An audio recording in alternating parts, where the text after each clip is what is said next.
Radio Network. Coming up, we'll deliver a full recap of today's game, including highlights from the biggest moments. Listen to Craig Stammen's post-game comments. Plus, we'll bring you today's play of the game. From the Padres Radio Network, here's Sam Levitt. Well, near the lights of Broadway, Fernando Tatis Jr. puts on an absolute show in New York City as the Padres beat the New York Mets 5-2 to even up this three-game series at a game apiece. Welcome into our Jamul Casino Resort Padres postgame show here on the Padres Radio Network as we wrap this one up. The Padres behind a stellar, incredible, whatever adjective you want to use, performance from El Nino. They beat the Mets tonight 5-2, setting up the rubber game of this three-game series in New York tomorrow. A lot to do on our post-game coverage. We'll hear from Craig Stammen. We've got all the radio highlights for you, full look at the out-of-town scoreboard, and much, much more. As always, our post-game coverage brought to you by Jamul Casino Resort, a player with a top 100 spa, an epic rooftop pool, and Lux Hotel Suites. Jamul Casino Resort is the mini vacay you need, the player's place. Well, 24 hours ago, we talked about the absurdity of what happened early in yesterday's game, the Padres getting all those runners thrown out at home plate. This was a different kind of absurdity here tonight in the good way from Fernando Tatis Jr. I mean, Fernando is such a one-of-a-kind player, a one-of-a-kind talent, a generational talent, dare I say, and he was on full display in this game. I mean, let's go through what he did just in the first couple of innings of this ball game here tonight. He carried the San Diego Padres to a win. The very first pitch of the game, he hits one more than 450 feet into the second deck in left field at Citi Field in New York, gives the Padres an immediate 1-0 lead. Then, in the second inning, bases loaded, 2 outs, Francisco Lindor at the plate against Padres starter Robbie Ray. Lindor hits one the other way towards the right field corner, and Fernando Tatis Jr., the platinum glover in right field, we have seen him make so many amazing catches, so many amazing home run robberies. This may have been the best of them all, considering the situation. The fact that if he doesn't get there, if he can't pull it back in, it's a grand slam. And the Mets are leading 4-1. And instead, Fernando makes as great of a home run robbery as you're going to see. You know, look, take your pick with Fernando. He's made so many of them since moving to right field. Was that the most athletic one? Was that the best one? You could make a case. Certainly, I'll leave that up to you. But in this game tonight, he stole a grand slam, and essentially, instead of it being, not essentially, but in reality, instead of it being 4-1, it's 1-0. And then in the fifth inning, hits a 2-run home run to make it 3-0. So in the first 4.5 innings in this game, Fernando had driven in all 3 Padres runs, and he had taken away 4 Met runs. It's unbelievable. It was absurd to watch him in this game here tonight. An absurd catch, and he carried the Padres to a win. There's a lot to get into what Robbie Ray did. Tell you what, Robbie Ray once again tonight wasn't great. I mean, walked a lot of guys again. The Mets had all kinds of opportunities against him. Obviously, Robbie got helped by Fernando, the catch to end the second to take the grand slam away from Lindor. But the Padres found a way in this game. Got a little bit tricky with the bullpen. Adrian Morejon had to work awfully hard in the 8th inning. We'll get into all of it. But the story of the night, the star of the night, was Fernando Tatis Jr. And, you know, I put this out on X a little bit earlier, and, you know, I'll let you chime in if you want to get at me on X or Instagram at Sammy Lev, SAMMYLEV, YouTube chat. Open on the 97.3 The Fan YouTube chat as well. You know, Fernando hitting his 14th and 15th home runs of the season. It is fairly remarkable considering how this season started, that it's starting to look like Fernando is going to easily hit 20-plus home runs this year. Maybe he ends up with more like 25. We'll see how many he hits in the next 5 weeks. But the reality is this.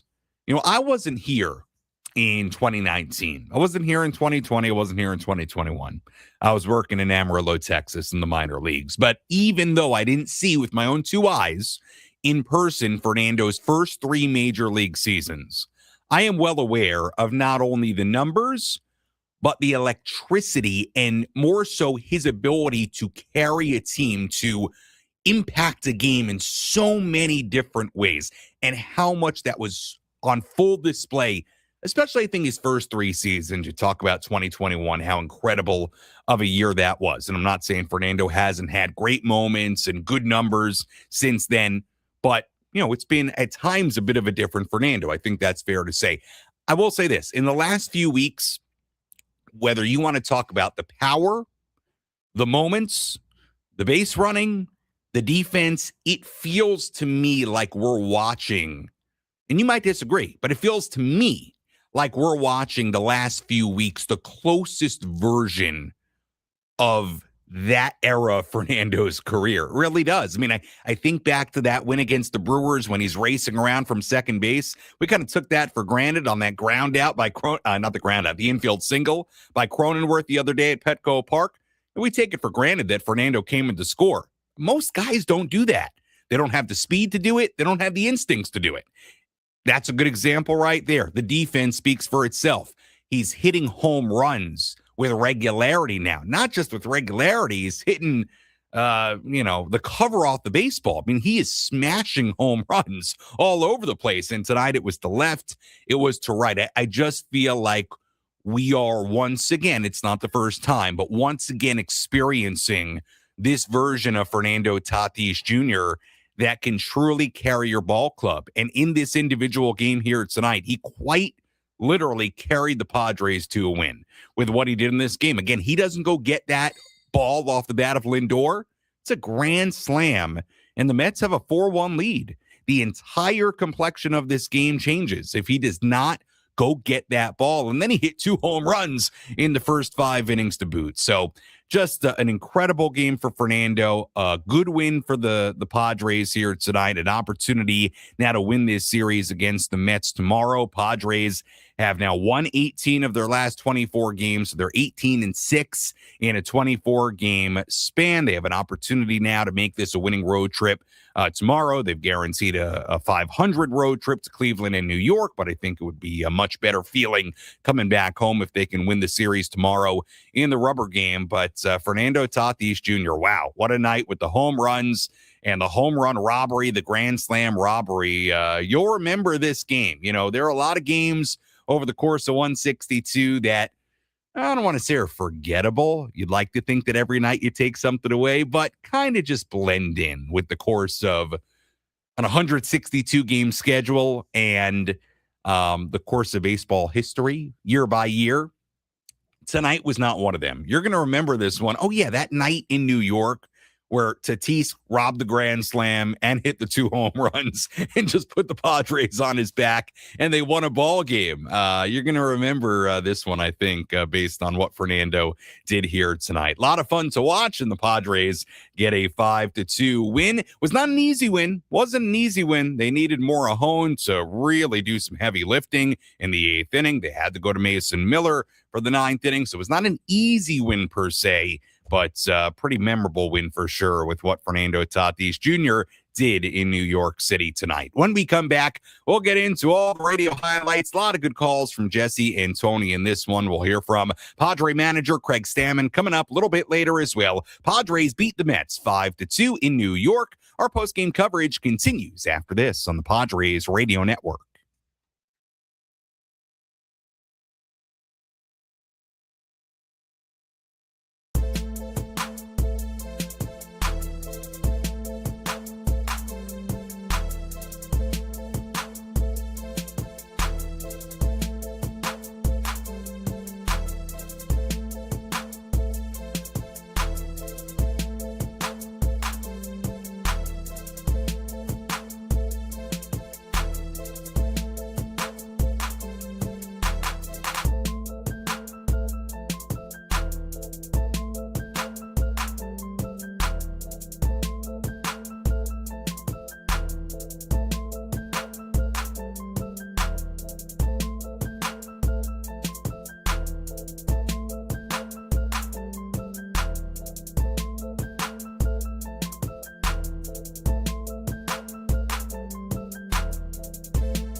Our Jamul Casino Resort Padres postgame show continues here on the Padres Radio Network. Sam Levitt with you inside our San Diego studios. Final score here tonight, Padres 5 and the Brewers 2. Let's recap this one from start to finish, tell you how it went down in Queens, in the, borough of Queens in New York.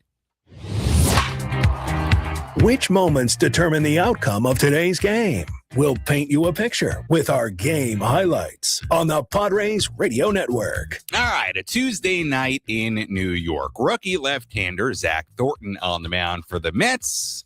Young pitcher probably thinking to himself, all right, let's get this game started. Let me just sneak in a little first pitch strike here. Well, Fernando Tatis Jr. had other plans. First pitch is on the way. Tatis swings, hits it a mile. Deep to left field, way back. Oh, yeah, gonna go. Second deck in left for Fernando Tatis Jr., and it's 1-0. One pitch into the game.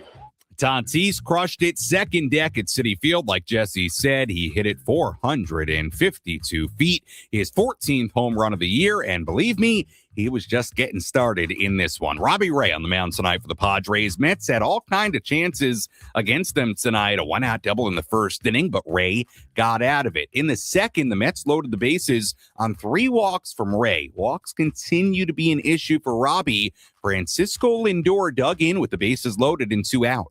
Here's the 1-0. Lindor hits it in the air, deep down the right field line. Fernando all the way into the corner. At the wall, leaps up, and... Did he catch it? He's holding. He's waiting. He did! What a play! Fernando went up over the right field wall and took a grand slam away. Of all the robberies he's ever made, this one is the best. As good as it gets. Fernando Tatis Jr. in the right field corner. Instead of the Mets being up 4-1, the Padres still led 1-0. If you have not seen the catch, you got to see it. It just was not only the catch, it was the showmanship. It was the hiding of the baseball after he got it. It was everything. It was the hat falling off. It was the TV angles. As good as it gets in so many ways. What a play by Fernando. The Mets went 0 for 8 with runners in scoring position in the first 3 innings of this game against Ray. So after all of that, the Padres still led 1-0 going to the 5th inning. A runner on base for, guess who? Fernando Tatis Jr. 2-1 is hit in the air, deep to right field. Benj is going back onto the track. He's at the wall. This one, gonna go! Fernando does it again. Apo Taco for Tatis. His second of the night. A 2-run homer, and it's 3-0. So at that point, Tatis had driven in all 3 Padre runs. He had taken away 4 Met runs. Not too shabby. Ray took the mound with a 3-0 lead in the bottom half of the 5th inning. Former Padre Luis Torrens led off.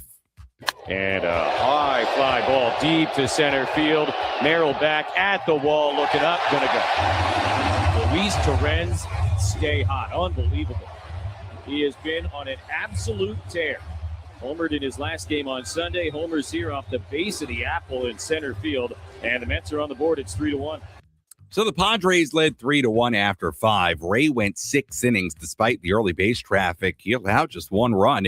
He left in line for the win. Let's go top 7. Padres still up 3-1. Padres had 2 on base against the Mets bullpen. That set things up for Ty France. First pitch swinging, France lines it into left field, a base hit. Bowen rounding third on his way. Ewing's throw to the plate. Here we go again. The tag, not in time.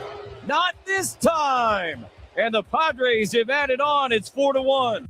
Padres led 4-1 as we went bottom 7. Bradley Rodriguez was the first man out of the Padres bullpen. An error and a single allowed 2 runners to reach base. That brought the tying run to the plate, and Francisco Lindor. The Padres went to left-hander Adrian Morejon to face him and flip him around to the right side. Morejon got a pop out from Lindor. He then struck out Bo Bichette. The inning was over. Padres led 4-1 going to the bottom half of the 8th inning. Morejon stayed on. Luis Robert Jr. led off for New York. Swings at the first pitch. Hits it high and deep to right center. Merrill going back at the wall. This one going to go into the Padre bullpen. Second home run of the night for the Mets. And now a 4-2 game here in the 8th. So the Padres up by 2. Mets then made some 2-out noise. An infield single, a walk for Morahone. The tying runs were on base, but then Morahone struck out A.J. Ewing on a 3-2 pitch to end the inning. Morahone had to work really hard. Inning and 2/3 in this game. He got some big outs. He also threw 38 pitches in his outing here today. Padres led 4-2 going to the 9th inning. Mr. Manny Machado provided some insurance. And Machado swings, hits it in the air, deep to left field. Ewing's going back at the wall. This one gonna go! Manny Machado with his 3rd hit of the night, and it's an add-on homer in the top of the 9th inning. Padre lead is now 5-2. 24th home run of the season for Manny. Padres led 5-2. Going to the bottom half of the 9th inning, it was time for Mason Miller. Miller got a fly out from Jared Young, the pinch hitter for Luis Torrens to begin the inning. He struck out Francisco Lindor, and with the Padres up by 3, there were 2 outs, nobody on for the Mets' Bo Bichette. And Bichette swings and misses. Strike 3. 101-mile-an-hour fastball to end the game. Miller puts him down 1-2-3 with a pair of strikeouts. And the Padres have evened the series with a 5-2 win thanks to an all-time night by Fernando Tatis Jr. All-time indeed. 2 home runs, a grand slam robbery. Fernando putting the Padres on his back and saying, fellas, I got ya. On this Tuesday night in Queens, Padres win it 5-2. The final totals here tonight for the Padres: 5 runs on 10 hits, 1 error. For the Mets, 2 runs, 6 hits, and 1 error. The Padres left 8 on base in this game. It was a miserable night for the Mets with runners in scoring position. They went 0 for 11 with runners in scoring position. They left on 9. Winning pitcher here tonight was Robbie Ray, who improves to 11-7. Ray did walk a bunch. He wasn't, perfect in this game, but does show you the importance of just having professional, reliable starting pitchers. 6 innings tonight for Robbie Ray. Hey, you know what? I can say whatever I want. He put together a quality outing in this game, picks up the win. 11-7 now. Zach Thornton. Trent Thornton's a right-handed reliever. Zach Thornton took the loss for the Mets. He's now 3-4, and Mason Miller picks up his 31st save of the season. The Padres improved to 68-59 on the year. Mets dropped to 57-70. It sets up the rubber game of this series tomorrow morning here on the West Coast from New York. As far as the out-of-town scoreboard, Padres got some good news today. In one sense, the D-backs did lose in Boston, so the Padres have now opened up a 2-game lead on Arizona for the final wild card spot in the National League. The Phillies did win today against the Marlins, so the Phillies do keep a 1-game lead over the Padres for the second wild card spot. And not that I'm getting too deep into it here on August 18th, but remember, the Phillies also already hold the tiebreaker between the Padres and Phillies this season, so the Padres would have to finish with a better record than Philadelphia to take a spot from them. A tie does them no good. Again, not going to worry about it right now, but just so you know. When we come back, we'll hear from Padre manager Craig Stammen. Padres win it 5-2. They even up this series at a game apiece in New York. Our postgame coverage continues after this.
Coming to you live on this Tuesday night here in San Diego. Padres win it by a final score of 5-2 as they even up this 3-game series against the New York Mets, setting up the rubber game of this series tomorrow, bright and early tomorrow. First pitch here on the West Coast at 10:10 a.m. Our pregame coverage will begin at 9:10. But before we go to bed for the evening, get ready for tomorrow's game. Still a lot to do on our postgame coverage. We'll hear from Craig Stammen in just a moment. We'll have our daily awards, full look at the out-of-town scoreboard coming your way as well. Again, the star of the night, no doubt about it, Fernando Tatis Jr. 2 home runs in this game. Solo shot on the very first pitch of the game in the first inning against Mets lefty Zach Thornton. A 2-run shot in the 5th inning. And in between the 2 home runs, he had one of the better home run robberies, grand slam robberies, you'll see, robbing Francisco Lindor of a grand slam in the 2nd inning. So through 4.5 innings tonight,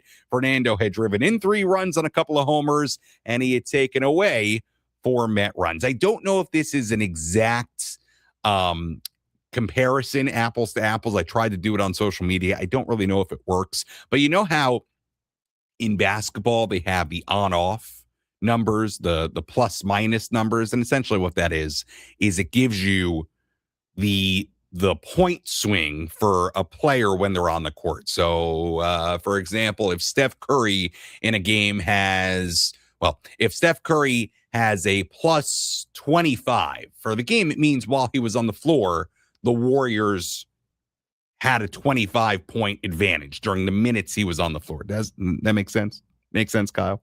Okay. So I think you could make the argument like Fernando is plus 7, right? Because he drove in 3 runs, but he was also responsible for taking away 4 runs. So that's like 7. Don't know if I have to think hard about this. I don't know if that really makes sense or is the same thing, but it sounds good. So he's plus 7 today. Robbie Ray in this game. Solid. 6 innings, 1 run given up, dealt with a ton of traffic. Like I said during the game recap, the Mets were 0 for 8 with runners in scoring position in the first 3 innings of this game. Robbie Ray, look, he has struggled with command. That's been an issue all year. He walks people. He does fall behind quite a bit. But you know what? End of the day today, 6 innings, 1 run given up, put together a quality outing. And if you need to really understand the value of what the Padres did at the trade deadline and the way this rotation is trending as a whole, with hopefully the return of Joe Musgrove fairly imminent here, tonight marked the first time Padres starters had thrown at least 6 innings in 3 consecutive games all year.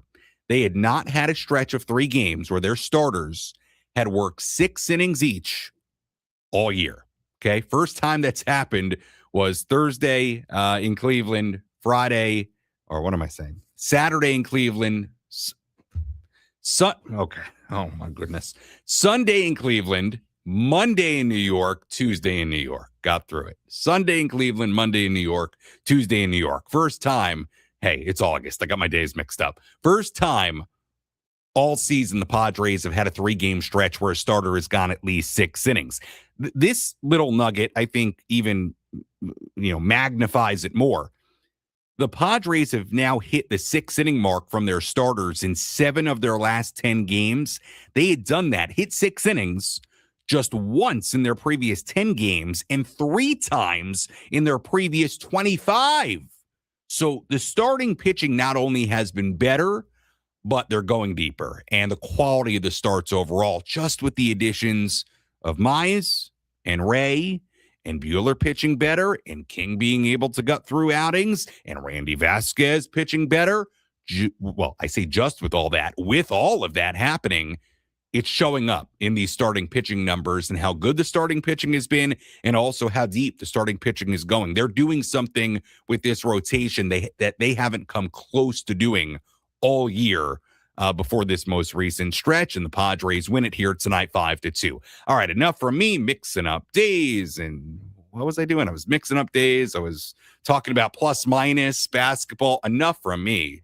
People out there listening saying, Sam, enough. Shut it. Let's go back to New York City, hear from the Padre manager.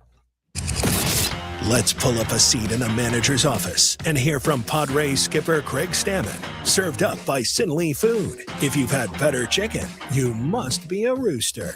So why did you enjoy the Fernando Tatis Jr. show? That was pretty amazing to watch him out there. And, you know, he doesn't just do it. He does it with a flair. And, you know, the home run robbery was with a flair, the first pitch home run with a flair, and then the opposite field home run. You know, all has a little bit of flair to it, and that's what makes Fernando who he is and why we love watching him and why we're happy that he's a Padre. What was your view? I mean, it seemed like everyone thought he caught it but wasn't sure. Once he flipped his hat off and his hair back, that's when I was like, I already caught it. Otherwise, I don't think he would have done that. But it was just a great catch. When Lindor hit it, I didn't think it was going to, you know, get over the wall, but it definitely did. And, you know, there's only so many people in the world that can go up and catch that fly ball, and Fernando's one of them. You've been in the organization throughout his time here in different roles, but like, how would you kind of assess? He's impacted a lot of games, but tonight's to hit 2 homers and to do that, is this? Yeah, it's up there as one of the most impactful games he's had as a Padre for sure. You know, I think you look at how many runs he created and then how many runs he took away. That's a pretty big number. They talk about plus minus in the NBA and hockey and stuff like that, and that was a big plus minus game for Toddy tonight. What does it say? Like he's doing kind of a lot of the things that he does when he's really going well. To take it home on the ground ball the other day. Like what have you seen recently from him? I know you've said he's been there all year, but anything in particular recently where he's come back to that? I think it's just been a continuation of him not trying to be a certain type of baseball player, but just to be a great baseball player and impact the game in any way that he can. And I think he feels like he has so much, you know, so many tools in his tool bag that he can find a way to create some havoc or take away runs or, you know, do something good for the Padres in any aspect of the game. And he can do that with his speed. He can do that with his defense. And he can certainly do it with his bat. What do you think?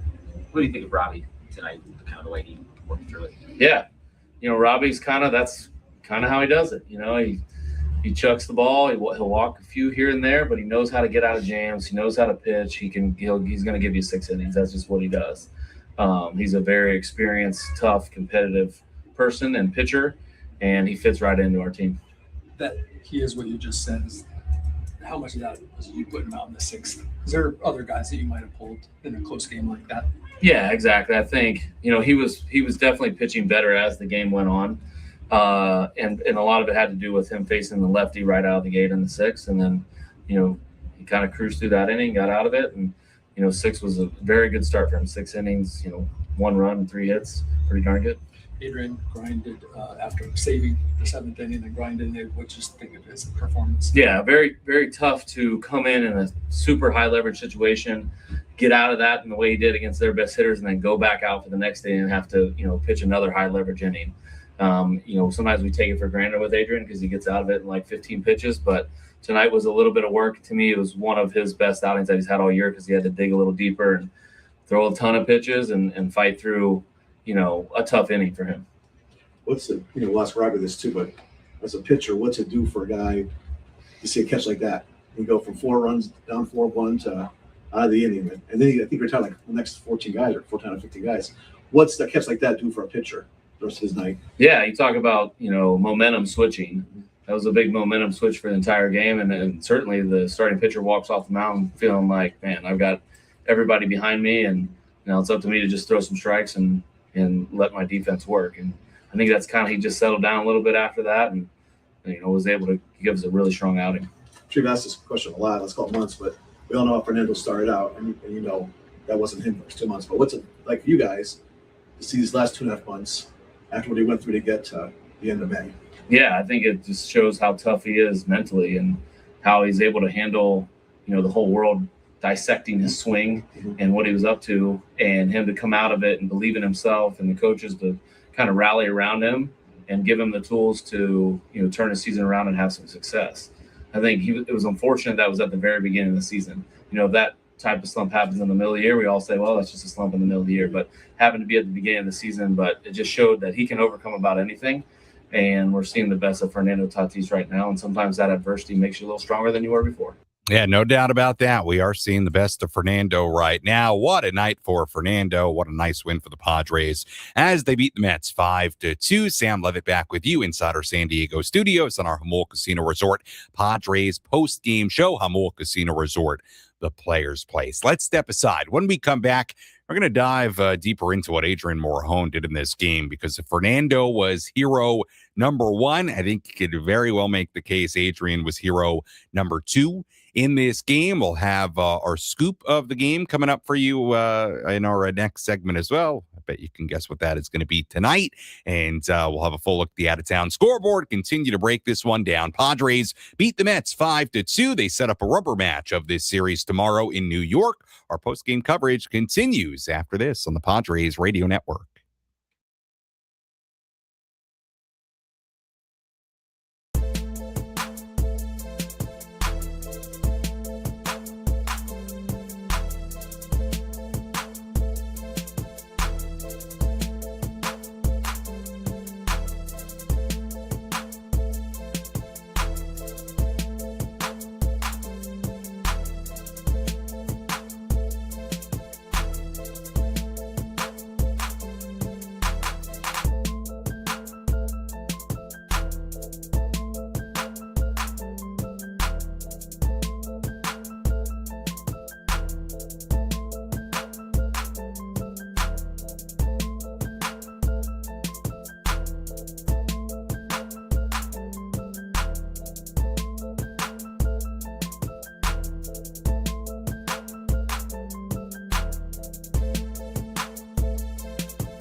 Our Jamul Casino Resort Padres postgame show continues here on the Padres Radio Network. We'll dive into our daily awards here in a moment as the Padres beat the Mets 5-2 today in New York. But quickly, let's pause for station identification on the Padres Radio Network. KWFN and KWFN HD1 San Diego. Hey, this is Jackson Merrill, center fielder for the San Diego Padres. You're listening to Padres Baseball on the Padres Radio Network. An Odyssey Sports Station. Sam Levitt with you inside our San Diego studios, our Jamul Casino Resort Padres postgame show. Hey, player, the rooftop pool's open, day passes are available, and the spa is calling your name. Jamul Casino Resort, the Players' Place. Well, look, there are going to be nights with our new postgame segment here. There are going to be nights where we're going to have, debates about what is our scoop of the game. Sometimes we may have to get creative. That's the nature of baseball. In fact, I would be willing to bet even in the next 5 weeks of the regular season, we'll have to get creative. Sometimes might even have to use an opposing team's play. It happens. We know how this works. But tonight, not quite the case. A very clear-cut choice for tonight's scoop of the game. What was the most crucial defensive play in today's game? Throw to first is in time. This is the scoop of the game. Served up fresh by Brewster's Real Ice Cream in La Mesa, the official ice cream of the Padres Radio Network. Roll through their drive-thru, download the app, and get an additional free scoop. Brewster's Ice Cream, the best ice cream in San Diego. Here's the 1-0. Lindor hits it in the air, deep down the right field line. Fernando all the way into the corner, at the wall, leaps up, and did he catch it? He's holding, he's waiting. He did! What a play! Fernando went up over the right field wall and took a grand slam away. Of all the robberies he's ever made, this one is the best. Yeah. The best one, Fernando taking a grand slam away from Francisco Lindor. What a moment for Fernando. What a defensive play. Play of the night, no doubt about it, and no doubt our scoop of tonight's game. By the way, I love that music we have with the scoop of the game. It makes me want to dance here in the studio. Makes me want to get into a little rhythm. Love that music. All right, we told you Fernando, certainly hero one tonight. The primary hero. You know, I'm not a big comic book guy per se, but put it this way. I know enough to say this. Fernando was the superhero tonight of tonight's win. I would say that this player was the sidekick in tonight's win. Let's tell you about our relief pitcher of the game. Which pitcher entered the game and slammed the door shut? This is today's relief pitcher of the game, brought to you by San Diego criminal defense attorney David P. Shapiro. We help good people regain control of their future when charged with a crime. Learn more at davidpshapirolaw.com. Morejon deals. Here it comes. Ewing swings and misses. Strike three. 100-mile-an-hour sinker in on the hands. And the Mets leave two here in the bottom of the eighth. Yeah, relief pitcher of the game here tonight, no doubt. Adrian Morejon, who goes an inning and 2/3 in this game. He throws 38 pitches in this game. He really had to work. Comes in the 7th inning in a big spot. Padres are leading 4-1 at that point in the 7th inning. 2 on. The tying run coming to the plate in Francisco Lindor. Bradley Rodriguez is on the mound, and Craig Stammen, instead of having Bradley face Lindor and have him hit from the left side, they decide to turn Lindor around to the right side. Morejon comes in, gets a pop out from Lindor, strikes out Bo Bichette. Inning over, 2 runners stranded. Padres still lead 4-1. Then in the 8th inning, and by the way, this is rare that we're going to give relief pitcher of the game to a guy who gave up a home run in this game. This is rare, but I think no doubt this is the right choice tonight. Luis Robert Jr. hits the home run to begin the 8th inning off Morejon to make it 4-2. Morejon then gets the next 2 outs, but then an infield single, a walk, and it brings up A.J. Ewing with the tying runs on base. Ewing representing the go-ahead run at the plate. Morejon has the count go to 3-2, and then gets Ewing on, like Jesse described, the sinker up and in on the hands. Now, it was way out of the strike zone. I mean, Ewing had no business swinging at this pitch. I mean, it was not by his head, but it was by his shoulders and way inside. I mean, it would have been ball 4 by a mile. Strikes out, and Morejon ultimately in this game gets 5 outs. He does give up the home run, the solo shot, but you know what? That was okay when you were up 4-1. He worked hard. He had to work himself out of a big jam. He got out of Rodriguez's jam in the 7th inning. So for that reason, 5 big outs, great work. I don't care about the home run. 38 pitches. I would imagine there's no way he's pitching tomorrow. That was a great job by Adrian Morejon. It really was. A little bit, trickier than what we usually see from Adrian. That's a really good job. I mean, he threw 38 pitches, got 5 outs. That was heavy lifting in that 8th inning. So for that reason, Mr. Morejon, our relief pitcher of the game. Let's tell you about tonight's heart of the order. Let's take the pulse of the Padres and check in on the heart of the order, presented by Palomar Health Medical Group. Part of the order here tonight, 3, 4, 5 spots, Machado, France, and Merrill. Manny had a good night. That was good to see. We talked about Manny pregame today. 3 hits, the home run, his first home run in 20 games. Or I should put it like this. It snapped a 20-game span without a home run for Manny. Hadn't hit a home run since July 26th. That was his first home run in the month of August. Big home run gave the Padres a little bit more breathing room in the ninth inning with the solo shot. So he had 3 hits, including the home run. Ty France, an RBI single. Jackson Merrill did take an 0 for 4. But Manny, big swing. France, big swing. That's a look at what the heart of the order 3, 4, 5 spots Machado, France, and Merrill did in this 5-2 win. When we return, full look at the out-of-town scoreboard. We will have our play of the game, wrap things up, get you ready for tomorrow's rubber game of this series in New York, our Jamul Casino Resort. Padres postgame show continues after this on the Padres Radio Network.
Sometimes it takes everything in me to fight the urge to just belt out in song during my rejoin music, my personally selected, crafted, meticulously crafted rejoin music here on the Padres Radio Network. Final score here tonight. Padres 5 and the Mets 2. Padres even up this 3-game series. At a game apiece, they'll wrap up this series and this road trip tomorrow morning here on the West Coast. Talk more about that game in just a little bit. Right now, let's take a full look at the out-of-town scoreboard. Let's take a trip around the bigs to highlight the scores that matter most with our out-of-town scoreboard. Presented by Jensen Premium Beef Patties. Always a hit for grilling. We have two games going on right now. Everything else is gone final. White Sox and the Cubs still going in Chicago. That's been a really fun series to watch. White Sox and Cubs tied at 3 in the 8th inning at Wrigley Field. Alex Bregman tied the game just a handful of moments ago. Game-tying single, RBI single in the 7th inning to tie the game at 3. Munetaka Murakami, home run in that game for the White Sox, his 29th of the season. Pete Crow Armstrong, a home run in that game for the Cubs, his 31st of the season. Michael Busch, also his 15th home run of the year. Dodgers ahead of the Rockies, 7-5 in Colorado in the 8th inning. Shohei Ohtani, his 30th home run of the season in that one. Final scores tonight. Yankees beat the Orioles 3-1 in Baltimore. Trent Grisham, former Padre, 17th home run of the year in the win for the Yanks. Pirates beat the Tigers 4-1 in Pittsburgh. O'Neal Cruz, 15th home run of the year in that one, a 2-run shot. Guardians beat the Giants 8-1 in Cleveland. Joe Adele, a home run in that game for the Guards. Cardinals, they continue to play well. Cardinals continue to hang around in this wild card race. 3-0, they beat the Reds in Cincinnati. Mason Wynn, a home run. Kyle Leahy threw 5 scoreless innings for the win for St. Louis. Blue Jays beat the Rays 10-5 in Tampa Bay. Alejandro Kirk, Kazuma Okamoto, and Josh Smith hitting home runs for Toronto in that one. Phillies beat the Marlins 6-4 in Philadelphia. The Red Sox beat the D-backs 9-4 at Fenway Park earlier today, so some good news there. Gabriel Moreno did hit a grand slam for Arizona in that one. Adley Rutschman responded, though, in the bottom half of the third with a solo home run, and the Red Sox would not look back in that game. They go on to win it 9-4. Royals beat the A's 4-3 in Kansas City. Bobby Witt Jr. walk-off single in the 9th inning to win it for KC. Twins beat the Braves 4-1 in Minnesota. Josh Bell, home run in that game for the Twins. Brewers beat up, and I mean beat up, on the Mariners 22-0 in Milwaukee today. Christian Yelich, a 3-run home run. David Hamilton, a 3-run home run. Jake Bauers, a home run. Luis Lara, a home run. Rangers beat the Nationals 5-0 in Texas. Justin Foscue, home run for Texas in that one. Cal Quantrill, 7 shutout innings for Texas. And finally, Angels beat the Astros 3-1 in Houston. And that is a full look at the out-of-town scoreboard on this Tuesday night. What went on across the major leagues. Before we get to tonight's play of the game, just a quick look, as we're going to do every night here moving forward, at where the NL wildcard standings are at the end of tonight, as far as the Phillies, the Padres, the D-backs, everything at the 2 spot and below. Cubs, like we said, still playing. Phillies will maintain the number 2 wildcard spot. They won tonight. Padres also won tonight, so they maintain the 3rd wildcard spot. Because Arizona lost, they're now 2 back. St. Louis 3 back of the Padres. Miami 4 back of the Padres. And then you've got the Pirates hanging around at 6.5 back. Got a long way to go, everybody. August 18th, but the Padres do have a little 2-game cushion on that final wild card spot at the end of tonight. Final score in New York, Padres 5 and the Mets 2. And really, we could select 3 different moments, highlights for our play of the game tonight. What did we choose? Courtesy of Mr. Tatis. Let's find out. One bounce, one hit, one pitch can be the difference between victory and defeat. What was the most important play in today's game? This is today's play of the game. Presented by Bill Howe Plumbing, Heating and Air, Restoration and Flood. We know how.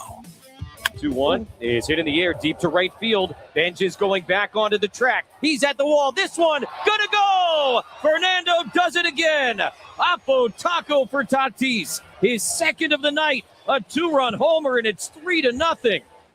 Yeah, we had the pick, right? We could have gone with the leadoff home run, the incredible grand slam robbery, or that 2-run home run from Fernando to make it 3-0 in the 5th inning. We decided to go with the 3-run home run. His 2nd home run, or I should say the 2-run home run, his 2nd home run of the night, his 15th of the season, gave the Padres some breathing room, 3-0, and they go on to win it by a final score of 5-2. What a night for Fernando Tatis Jr. All right, looking ahead to tomorrow. First pitch is bright and early tomorrow. We're going to have a little Wednesday Padres and pancakes for you. First pitch at 10:10 a.m. here on the West Coast. Our pregame coverage begins at 9:10. Pitching matchup tomorrow, right-hander Michael King on the mound for the Padres, and old friend right-hander Robert Stock on the mound for the Mets. Yes, Robert Stock, who is back in the major leagues, has not pitched for the Padres since 2019. He will start against the Padres tomorrow in the rubber and final game of this 3-game series between the Padres and Mets. So Michael King against Robert Stock, the pitching matchup tomorrow. As always, if you missed any portion of our post-game coverage, the great news is that you can go back and listen to any or all of our Humboldt Casino Resort Padres post-game show by tuning in on the free Odyssey app. You can go find the Inside San Diego Baseball podcast on the app, wherever you find your podcasts, or you can also go back on the 97.3 The Fan YouTube channel and watch any portion of our post-game coverage there as well. A look at the final totals here tonight for the Padres. 5 runs, 10 hits, 1 error. They left on 8. For the Mets, 2 runs, 6 hits, 1 error. They left on 9. Winning pitcher tonight, Robbie Ray, who improves to 11-7. Losing pitcher, Zach Thornton, who drops to 3-4. And the save goes to Mason Miller, his 31st save of the season. Time of game, 3 hours and 3 minutes. And the crowd at Citi Field in Queens, New York, 35,508. Once again, first pitch tomorrow, bright and early, 10:10 a.m. Pre-game coverage begins at 9:10. Until then, for our great studio coordinator, Kyle Lovenshire, I'm Sam Levitt saying so long and good night from inside our San Diego studios. Again, the final score here tonight, the San Diego Padres 5 and the New York Mets 2. We'll talk to you tomorrow morning on the Padres Radio Network. Have a great night, everybody. See ya.